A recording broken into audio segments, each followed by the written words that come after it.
বিশ্বকাপ জেতার দাবিদার আর্জেন্টিনা এবং যারা হলেন England, France, Brazil, Spain. FIFA বিশ্বকাপ 2022-এ ইংল্যান্ড কোয়ার্টার ফাইনালে ফ্রান্সের কাছে হারে এবং উয়েফা ইউরো 2024-এ ইংল্যান্ড ফাইনালে স্পেনের কাছে হারেন এবং বিশ্বকাপের জন্য তাদের একাদশ সাজিয়েছেন অভিজ্ঞ খেলোয়াড় এবং ইয়াংস্টারদের দ্বারা। এবারে বিশ্বকাপে ইংল্যান্ড অত্যন্ত শক্তিশালী এবং সেরা দল হিসেবে অংশগ্রহণ করতেছেন এবং তাদের ফোকাস থাকবে অ্যাক্টিভ অ্যাটেনশনে বিশ্বকাপ জেতার জন্য এবং তাদের সেরা খেলা দর্শকদের উপহার দেওয়ার চেষ্টা করবেন তারা।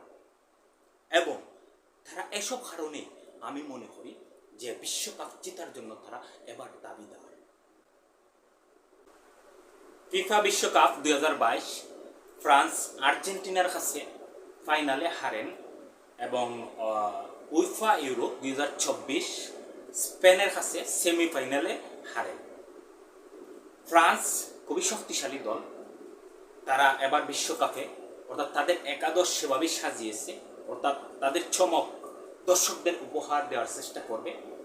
তবে আমার কাছে ফ্রান্সের খেলা খুবই ভালো লাগে, আমি যতটি খেলা তাদের দেখেছি আমার কাছে খুবই ভালো লাগে এবং সিচুয়েশন অনুযায়ী তারা খুব তাড়াতাড়ি অর্থাৎ তাদের খেলার ধাপের যে চক তৈরি করতে পারেন এবং সেভাবে তারা খেলে অর্থাৎ বিপক্ষ দলকে ঘায়েল করে তাদের যে অ্যাচিভমেন্ট অর্থাৎ এক্সপেকটেশন সেটা অ্যাচিভ করার জন্য তারা যথেষ্ট সক্রিয় থাকেন এবং যথেষ্ট ফোকাস এবং অ্যাক্টিভ অ্যাটেনশনে তারা খেলে থাকেন।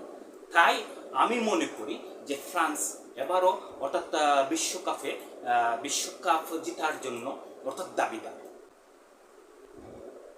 এবং ফিফা বিশ্বকাপ 2022 ব্রাজিল ক্রোয়েশিয়ার কাছে হারেন এবং কোপা আমেরিকাও ভালো খেলতে পারেননি, উরুগুয়ের কাছে হারেন এবং বাসাইও এতটা ভালো খেলতে পারেননি।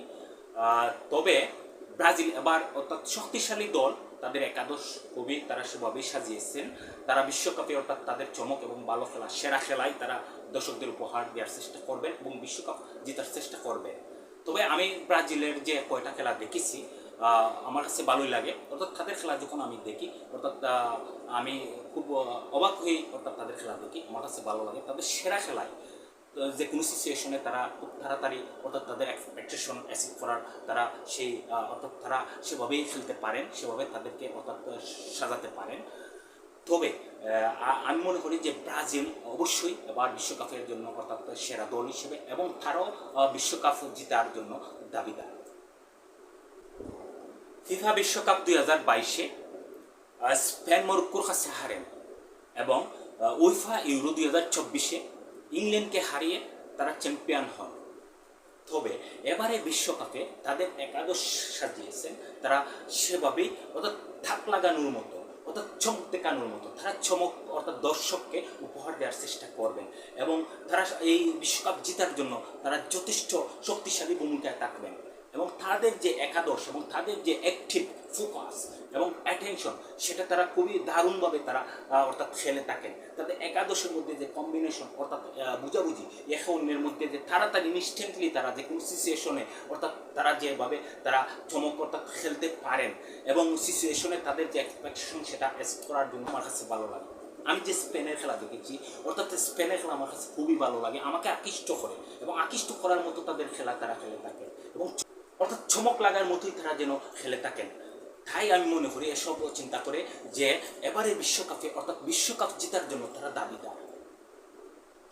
তবে এবারে বিশ্বকাপে 48টি দল অংশগ্রহণ করেছে, সব দলই কিন্তু তাদের একাদশ সাজিয়েছেন সেভাবেই অর্থাৎ শক্তিশালী ভূমিকায় এবং তারা চেষ্টা করবেন অর্থাৎ বিশ্বকাপে তাদের সেরা খেলা খেলার জন্য।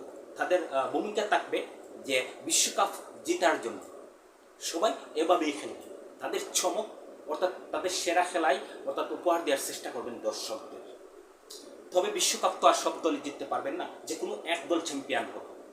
তবে যে দল চ্যাম্পিয়ন হবেন সেই দলের জন্য আমার আগাম শুভেচ্ছা এবং যে দলগুলো অর্থাৎ অংশগ্রহণ করেছেন তাদের জন্য আশীর্বাদ থাকবে, তারা যেন অর্থাৎ ভালো খেলা সেরা খেলা দর্শকদের উপহার দিতে পারেন এবং এই খেলাটার জন্য অর্থাৎ দর্শকরা যেন উপভোগ করতে পারেন আনন্দ এবং উল্লাসের সাথে, এবং সবাই যেন সেভাবেই অর্থাৎ তাদের যে খেলার সেরাটা খেলে তাদের যে এক্সপেকটেশন, সেই এক্সপেকটেশন অর্থাৎ অ্যাচিভ করার জন্য যেন তারা অর্থাৎ অতি উৎসাহে তারা যেন আগ্রহের সাথে তারা যেন এই যে বিশ্বকাপ